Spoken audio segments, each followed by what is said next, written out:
If you're trying to win a Super Bowl, if you're trying to race a Stanley Cup, and you're seen as somebody who's on TikTok creating things with a bunch of other stuff, and you're not putting up those W's, I think your fan base will turn on you because they'll see why you investing in your Instagram reels and not putting the ball in the basket. That said, I think there's probably an opportunity to find a balance. And I don't know what that is right now, but you're here to win.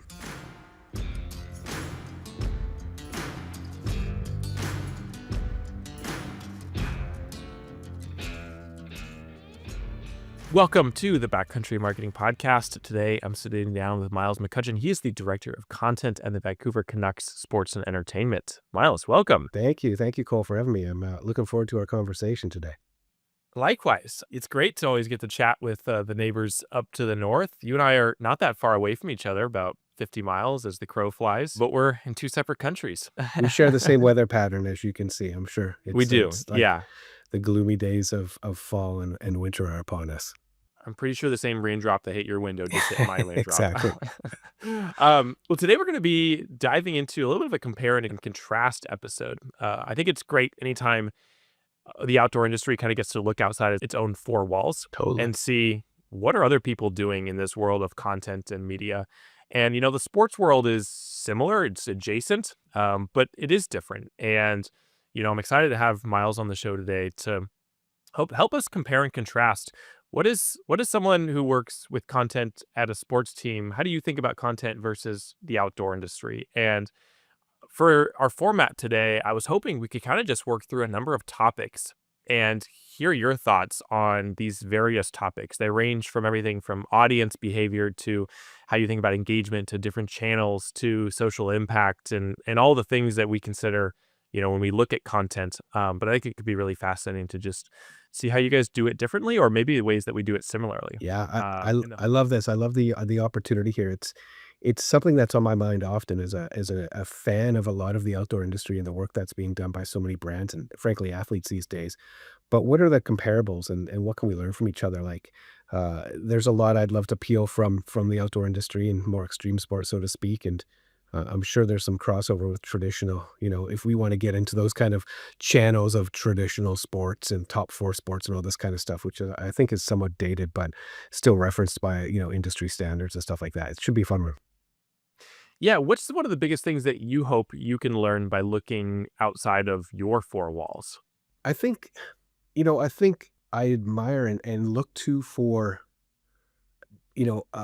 outdoor sports or extreme sports or whatever you want to call them is the level of stoke and the level of like individual fan kind of affinity. Whether it's watching an athlete huck something down a mountain or on a bike or some skis or something like that, but just the amount of stoke that's in it and how that kind of resonates with me personally, at least. And I know that's obvious with other fans of the sports and stuff like that. What we can learn from that in more mainstream sports is important. And I think there's ways in and certain teams and brands and players are starting to step into that direction. Uh, but there's a lot of kind of similarities and differences between the main sports and outdoor sports. And some of it is viewing habits and some of it is I think rooted in culture, so to speak.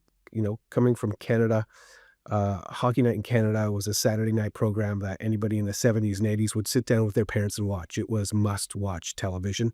There wasn't other options out there.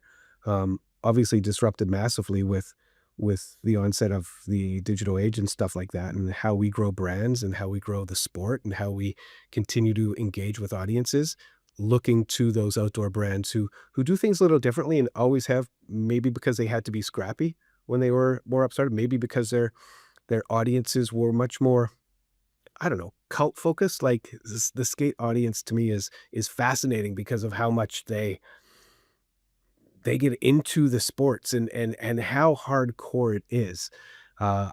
Taking cues from some of the stuff that you're seeing from those cultures is something I'm stoked on kind of trying to figure out. If that makes That's sense. really interesting. No, it does make sense. And it's interesting you say that, because I almost look at the world of sports and I almost feel like I see more of that stoke and like that following that sports teams generate. And do you see the difference between the idea of an individual versus a team? Is that what you're alluding to, Uh, or something else? I think large, like, top 4 North American sports have huge brand affinity because of the scale in which they're talking to, right? What I find interesting about outdoor sports is, like, you watch something like Supernatural or Rampage or something like that, and there's a very core niche audience, but they're very dedicated to it. How do you grow that audience in the outdoor realm? And how do you, on the flip side, take that really vested fan, which for us would be, and I'm sure for many teams is like your true hardcore fan, which literally will listen to every word the media says, every word the coach says, every word the player says, will come to so many games or watch as many games as they can on broadcast or digital, right? Like, how can we go beyond that in a more social realm to keep that engagement going? There's I don't know, it's kind of fascinating, and I see this kind of Venn that kind of comes together, and outdoor sports and traditional sports and this kind of closing of the Venn, and what's this kind of sweet spot in the middle? Interesting. Well, let's continue. I guess the first category let's just talk about is the audience. When you think about the audience for a sports team like the Canucks, how do you think about them?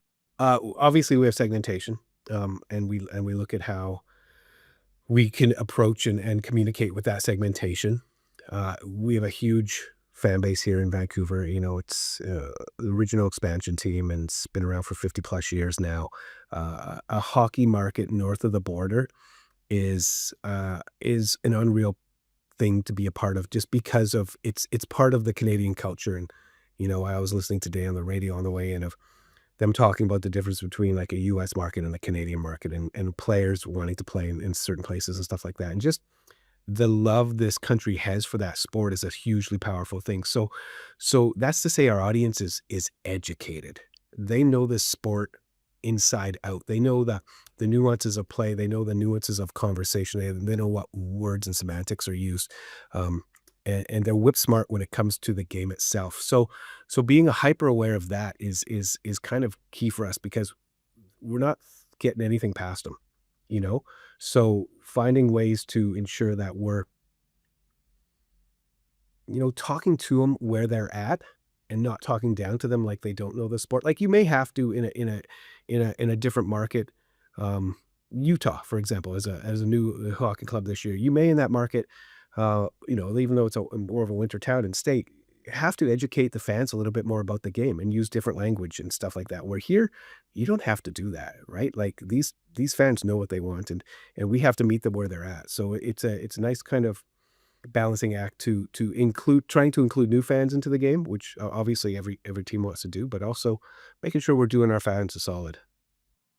So that word that gets thrown around is authenticity Yeah. in the outdoor space. Is that a word that you use? Yeah, Or is it just inherently authentic because everyone gets it? if we didn't put something out that wasn't authentic, we would definitely fans would definitely recognize that, and I don't have an example of what that could be or something we've done that isn't, but it's true, like, authenticity is key for us, and, like, hopefully most sports teams as well, because diehard fans are gonna sniff it out, if it's inauthentic or off-brand or whatnot, so finding ways to make sure that that true tone of voice is there is key. How many fans do you have? Like, what's your when you think about the audience as a whole, like, how many people? Like, if you think of, like, we're looking at 3.5 million fans in British Columbia, you know? I'm just not sure what the province's population is, but it's a large fan base, right? And I'm just talking about BC alone, and we know Canucks fans spread across Canada, and we see them in the States. Every game we travel on the road, there's a good section of supporters.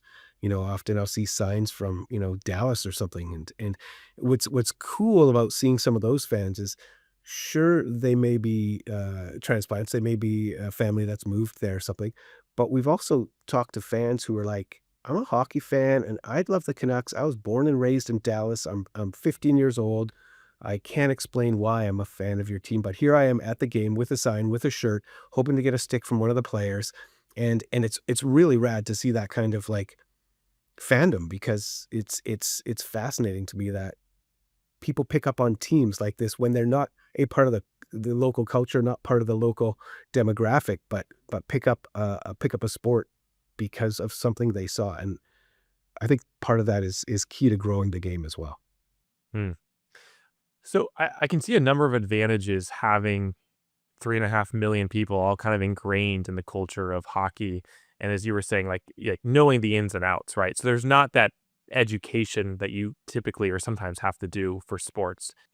So there's a lot of advantages there, I think, when it comes to content. But what are some potential guardrails or restrictions that, from a content perspective, that prevents you from exploring because everyone is so familiar with the sport? That's a great question. I think, and you would probably find this in a lot of mainstream sport markets where fan affinity is sky high and the knowledge is sky high.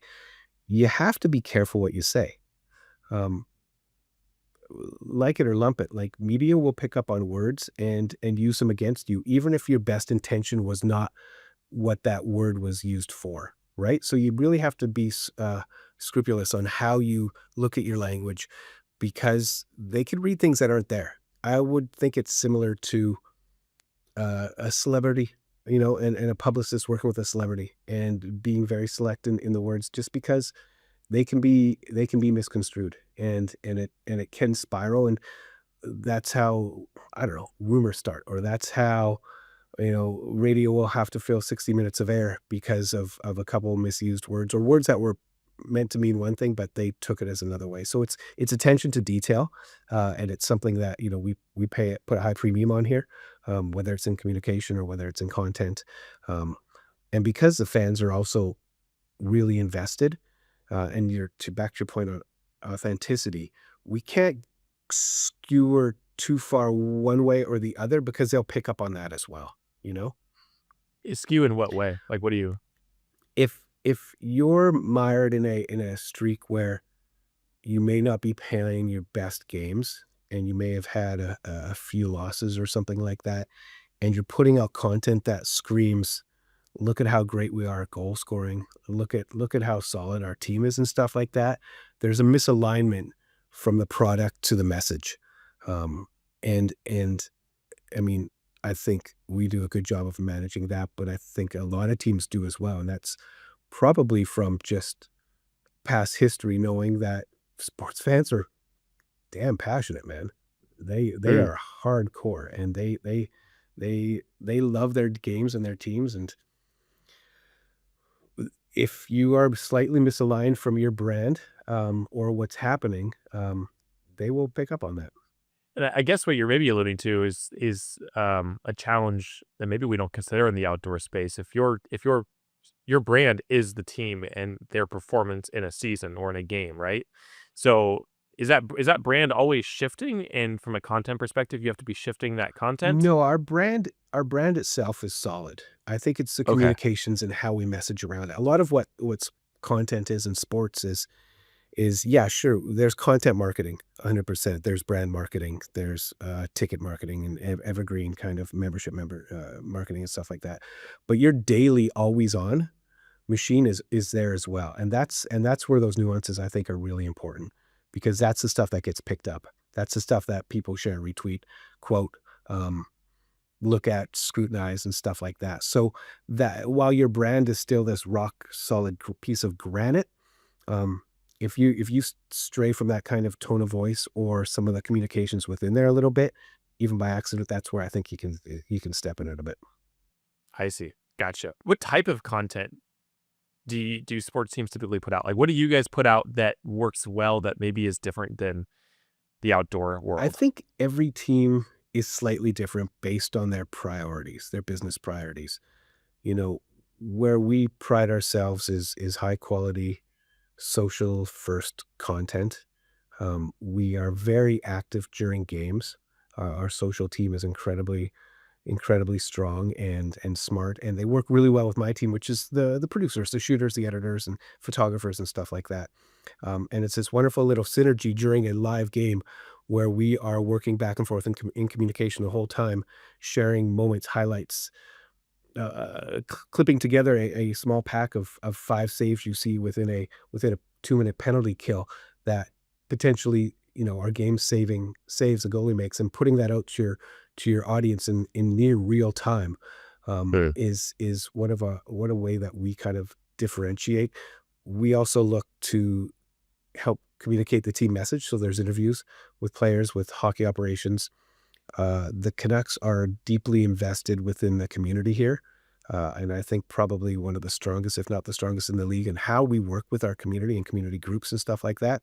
So we do a lot of community work too. And whether that's highlighting some of our key beneficiaries, players going to visit sick children in a hospital, um, the organization itself helping at a food bank, or put together some housing for those in need and stuff like that. That's other forms of content that we get out there. And lastly, all of the content marketing. So when we're, stepping towards the playoffs, we will have a playoff-based spot that's full of stoke and hype, and make sure you don't miss it. If you can't get tickets, you better be watching on TV or out front cheering.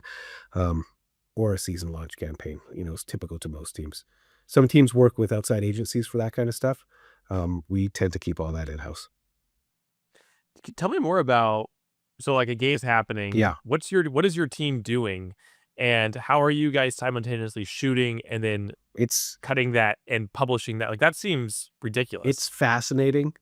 It's fascinating to watch, and it's something I'm pretty proud of the team here for kind of picking up and working well together. So, good grief. So we have 2 to 3 producer editors, we call them producers here, on each game, a couple photographers. Our social team is 3 to 4 up, in the media box where sometimes I sit as well.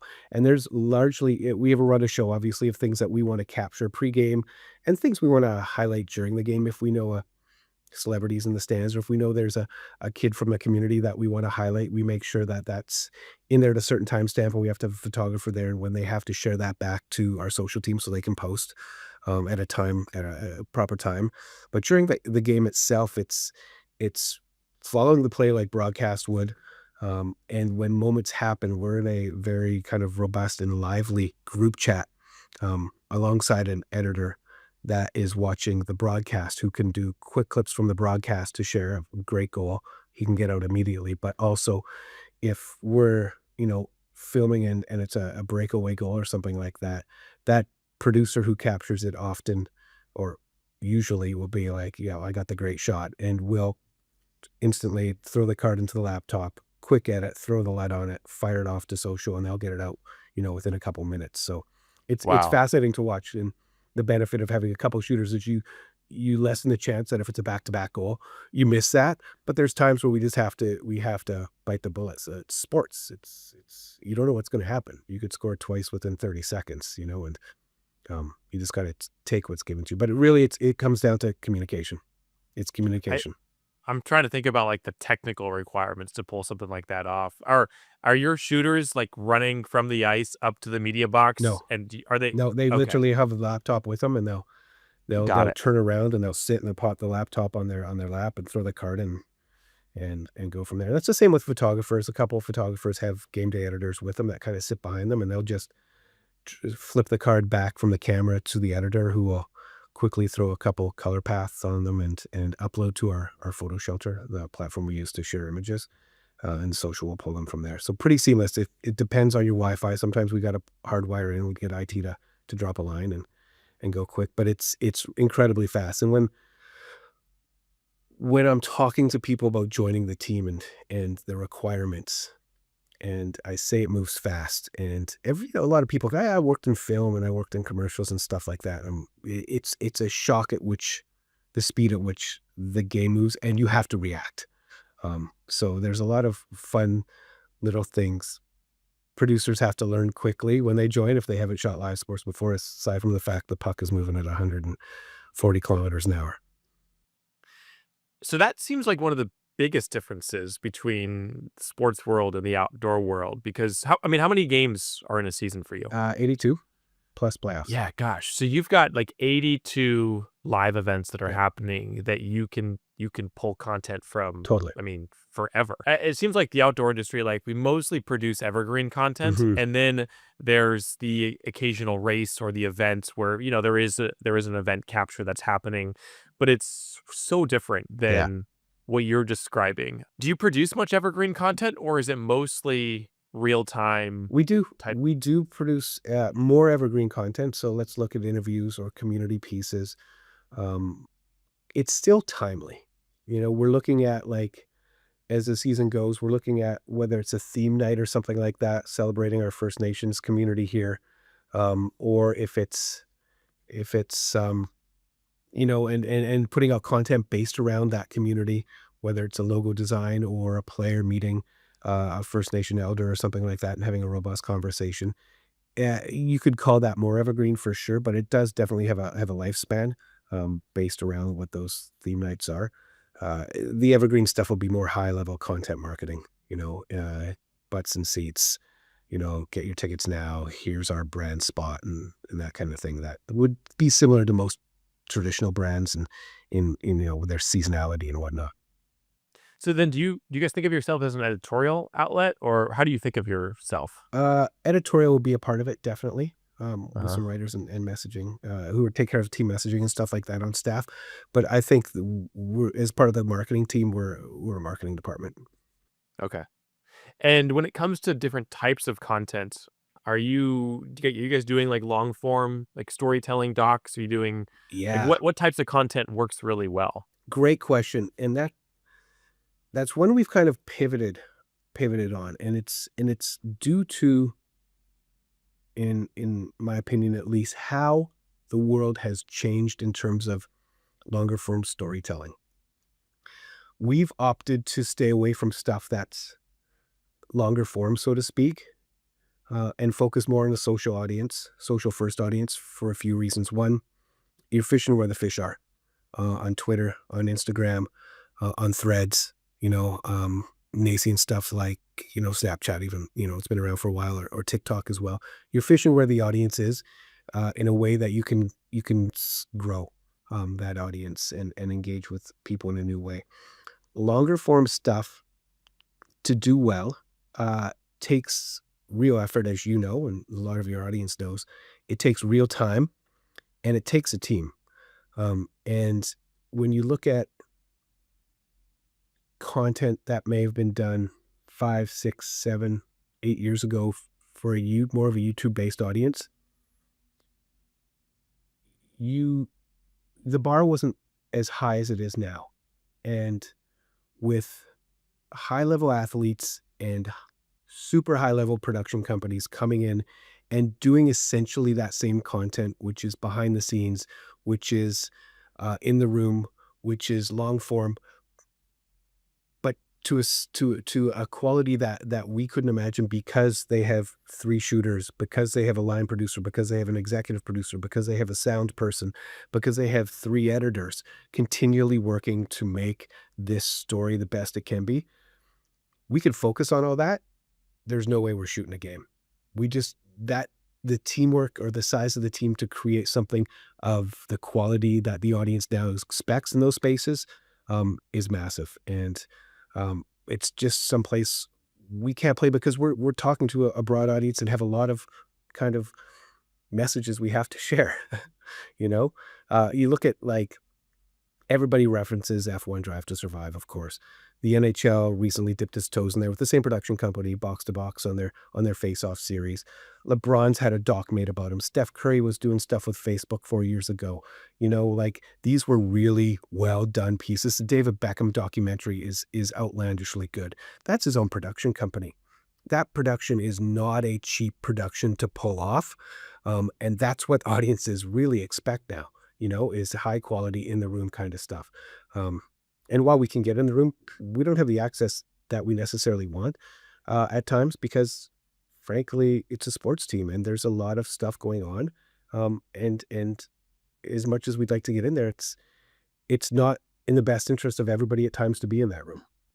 So I feel like there's a few things maybe you're alluding to. Press a little deeper then. Do you feel like there's opportunity or there would be a value in long form, but it's maybe just more of the ability to pull it off well? Like that's There's definitely a value to it. I believe that. Uh, where we currently sit, we're not staffed to provide to meet the expectations of the consumer there on the quality uh, and the length that it takes, mm, maybe that's Getting 60,000 views for a single YouTube video as opposed to 150,000 views for a 45-second, piece on a player um, on multiple platforms is you can weigh the differences there and see where the eggs kind of lay. If that's a horrible analogy. No, I hear what you're saying.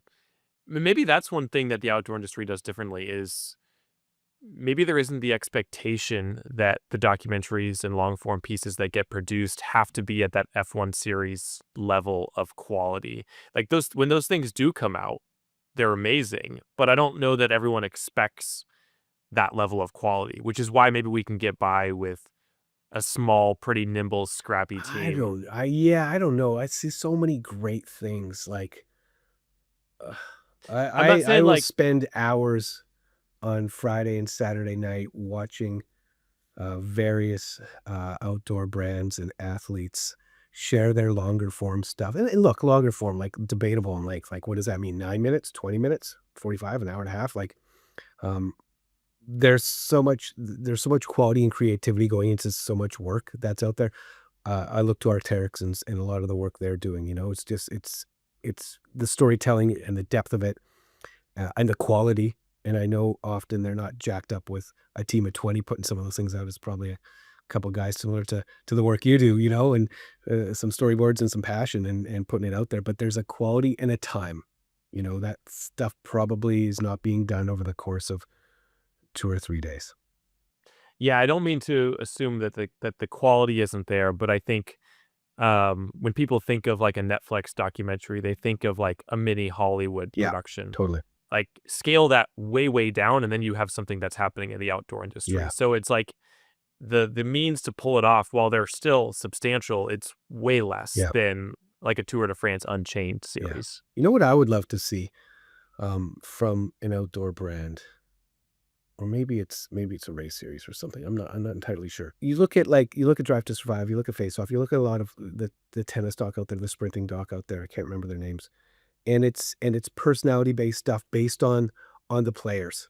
And there's storylines within those personalities, and it's building their brands and whatnot as well, and driving people to the sport because they're like, oh, sprinting is kind of cool. Look at how these guys are dripped out and all this kind of stuff. Tennis players are wild. Look what they go through. Uh, how would that manifest in an outdoor space? How would that manifest over a series of like events for mountain biking downhill where you're literally camered up with 4 or 5 folks who are part of the series where you're inside the room in every part of their because we only see the stoke and then we see the bales, right?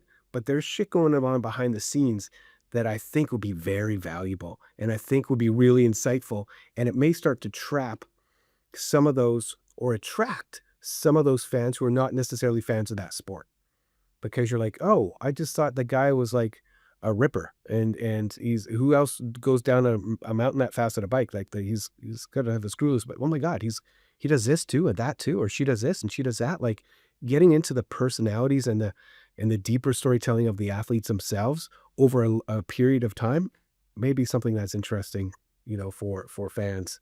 Maybe not of the sport, maybe not of the sport. I don't know. Like how do you use a bit of that model in the outdoor space? 100%. Have you seen the Tour de France Unchained I have series? not got there yet. So some people don't think that like bike is part of outdoor. I would consider them the same. And sure, the Tour de France it's a whole different level Yes. than like Yeah, Rampage. All that to be said, totally. that series does exactly what you're describing. It interviews various team members. It talks about each stage of the race, and they look at they tell the story of a season at a time, and it's super fascinating.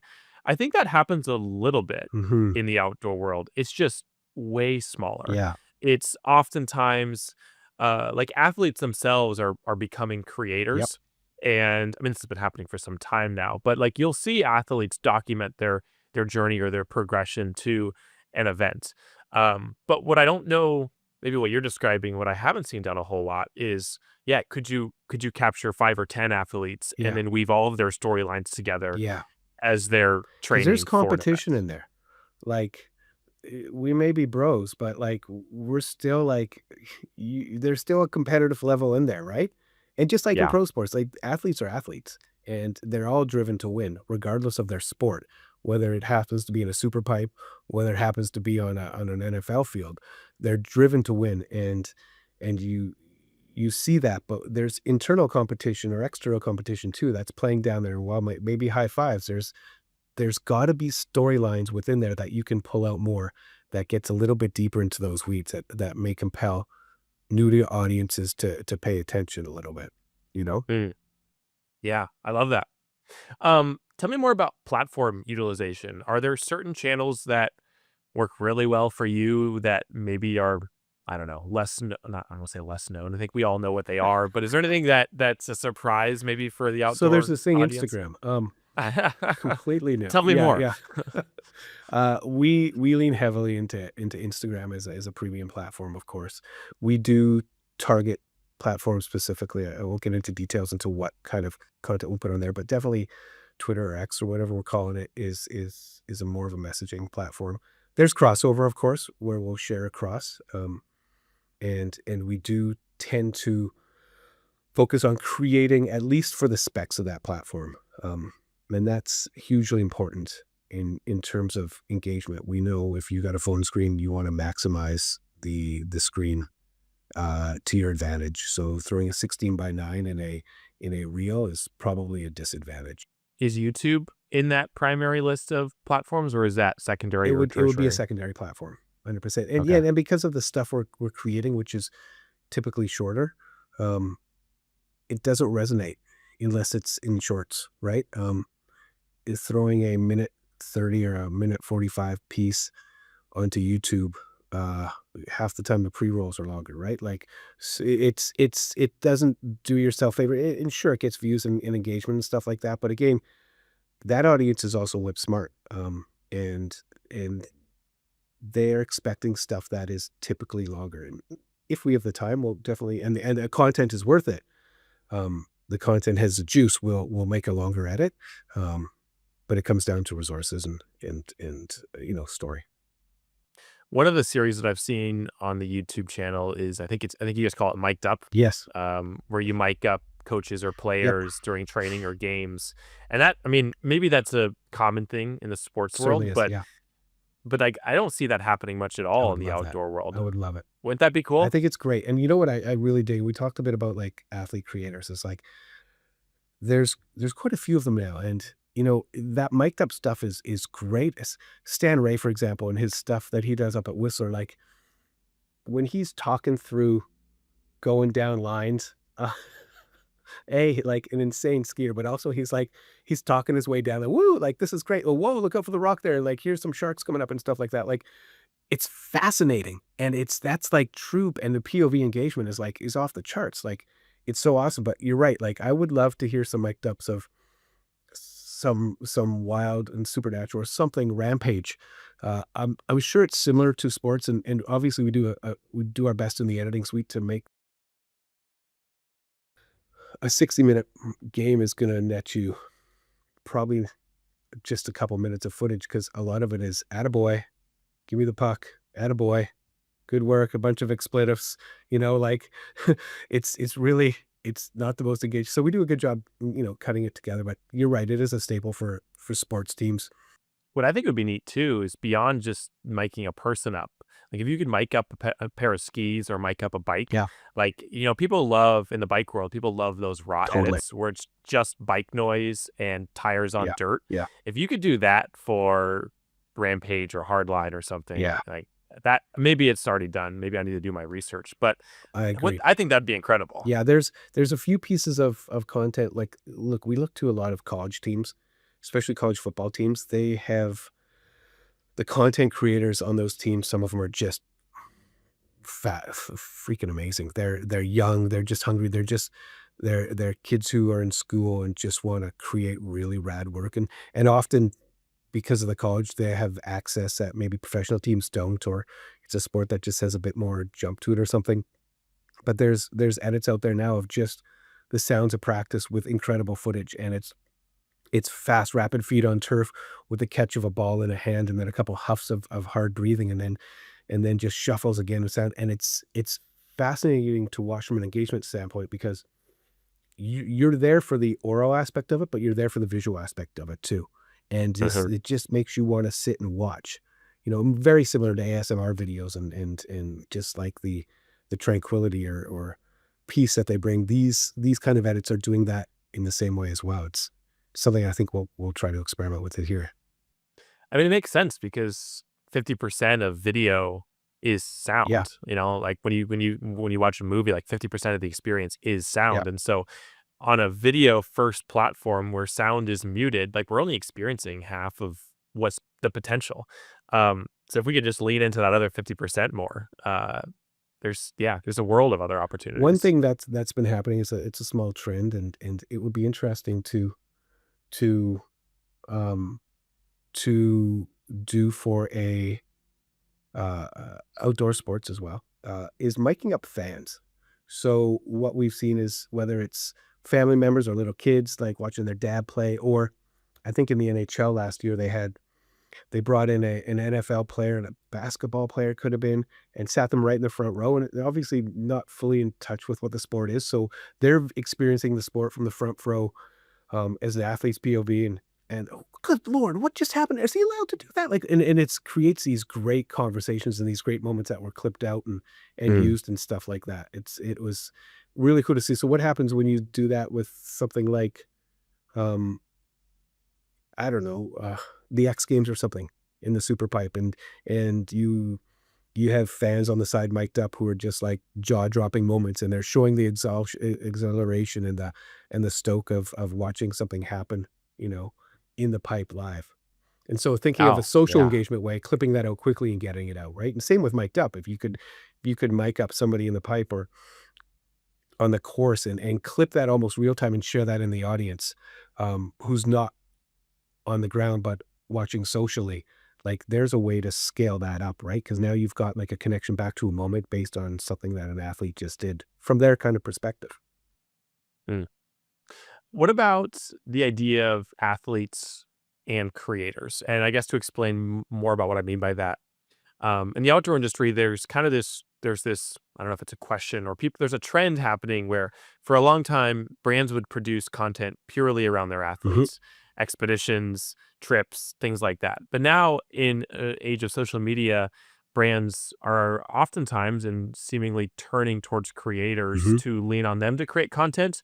But then also to distribute that content on their own platforms, which has left some questions about like, well, what's the role of athletes in 2024, 2025 mm. for brands and creators? Like, how do those two worlds come together and work? I would assume that everything you guys produce is about your athletes, right? Do you work with creators in some capacity? We will work with creators, um, for the majority, we will work with our athletes if we're telling their story, uh, work with them to share what to figure out what that story is and then help tell it. Look, if you're working for a professional hockey or sports team, you've got one mandate, and that mandate is to win.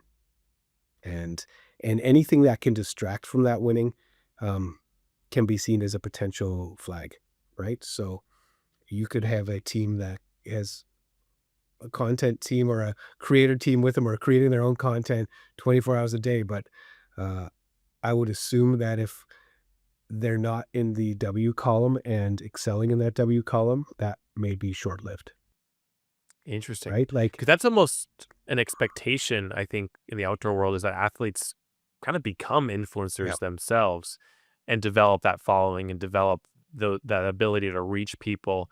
But on your side, like most athletes stay focused on yeah, on the sport itself yeah, rather than interesting. yeah. And look, they'll flex up and flex down in certain things, and this is, I think, club agnostic or sport agnostic. But if if you're trying to win the Larry O'Brien Trophy, if you're trying to win a Super Bowl, if you're trying to race a Stanley Cup, and you're seen as somebody who's on TikTok creating things with a bunch of other stuff, and you're not putting up those W's, I think your fan base, this is just my opinion, I think your fan base will turn on you because they'll see why are you investing in your Instagram reels and not putting the ball in the basket, instead instead of doing what I want you to do. And I really I just want you to win a championship once, and I just want to take part in a parade.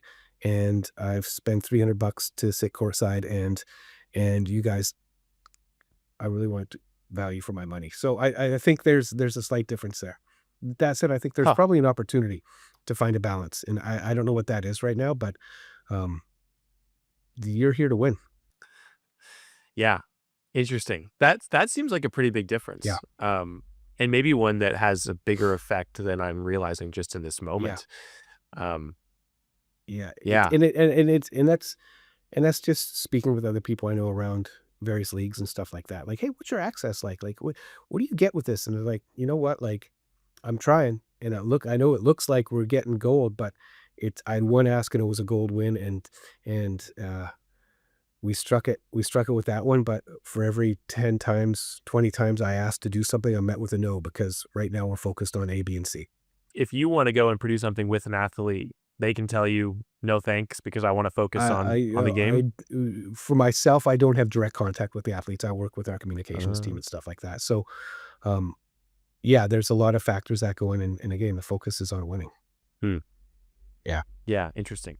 What do you feel like if you could blend the outdoor world and the sports world around this idea, like in a perfect world, what could you have?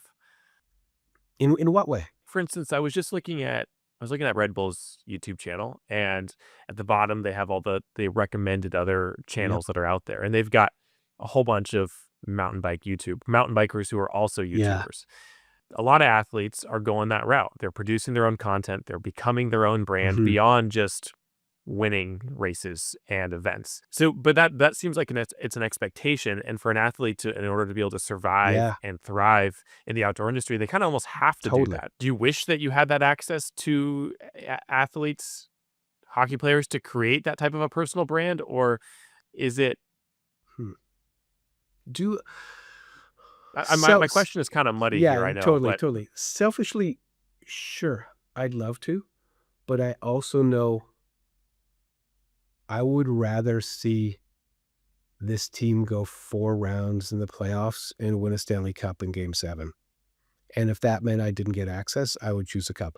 The emotion look, I believe there's 3 things outside of major life events: birth, death, weddings, you know, um, that cement emotion with inside of us. Live sport, live music, and travel. Anybody who was in Toronto and was, around for the bat flip with, Joey Bautista against Texas in game 5 there, remembers that moment. I'm talking about it now, I'm still getting chills on my body, right? Like, that is an emotion that was seeded deeply because of live sport. It's the same. I went to the Eras Tour behind us, a while back, and the emotion in that room, from that live event is something that I don't think it's gonna be recreated on the film they're making of those last shows, but it's something I'll carry with me, and it's the same with travel. The emotion you feel when your team, somebody you've poured all of your attention into caring for, when they are doing well or exceeding expectations or winning, the championship is something that I don't think fans would trade off for a couple extra mic'd ups or hanging out with a player and his wife at the beach. mm, I think those moments are too big. As stakes are much too as big. I'd love to, uh, I'd rather make a 5, 10, 15-minute fill on the road to lifting the Stanley Cup above our heads. What do you think? I love that this idea of live sports, live music, and Yeah. travel. Like those are the three big things outside of other major life Yeah, events that every person needs or craves. totally. What do you think the outdoor industry could learn from those three disciplines or those three ideas to, I don't know, do like adopt or maybe I was thinking about this based on, I think, your other conversation, um, a while back about the crossover between mainstream sports and was that with yeah, Drew with Drew. Butler? Yeah, totally. It was great. Yeah. It was great. It was awesome. Um, super smart it was. And audiences and growth of sports and stuff like that. And I was trying to think like what is the differentiator aside from, like I said earlier, like Hockey Night in Canada, much like Monday Night Football or Sunday Football in the States. was a staple. You watched it with your family, became a culture in bed, and then your sons and daughters grew up fans, and that was just part of your life. Um, it's a contained field of play for all those major sports except for golf, which candidly I know nothing about except it's a ball in a hole, and I get very angry at both.